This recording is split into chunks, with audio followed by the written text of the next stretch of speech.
Mga bro, ang balita ay sobrang init pa sa griddle.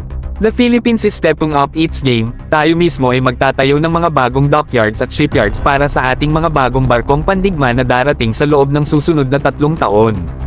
Department of National Defense Secretary Gilberto Teodoro Jr. mismo ang nag-announce nito noong Martes.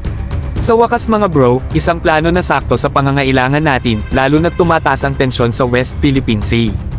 At kung iniisip nyo na medyo late ang galawan, aba sinagot na yan ni Secretary Teodoro, "We have 10 naval vessels arriving without any dockyard to put them in, so I'm catching up," sabi niya sa forum ng Philippine Strategic Outlook 2024 onwards sa Ateneo de Manila University.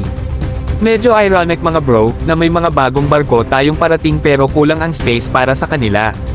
Parang bumili ng sports car na wala kang garahe, pero mas seryoso at national security ang usapan dito. Eto pa mga bro, ang paglalagay ng mga bagong dockyards ay hindi lang basta-basta. They're going to be operationally secure, at strategically located pa, lalo na sa West Philippine Sea. Alam naman natin na itong rehiyong ito ang epicenter ng maritime tensions, kaya't crucial ang hakbang na ito para protektahan ang ating interes at ang ating mga kababayan. Ibig sabihin, hindi lang natin pinoprotektahan ang ating karagatan kundi sinisiguro rin natin na may kakayahan tayong mag-respond ng mabilis kung may kaguluhan.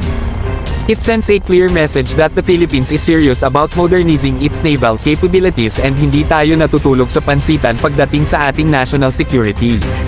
Ang pagkakaroon ng sapat na dockyards at shipyards ay mahalaga para sa maintenance at readiness ng ating mga barko.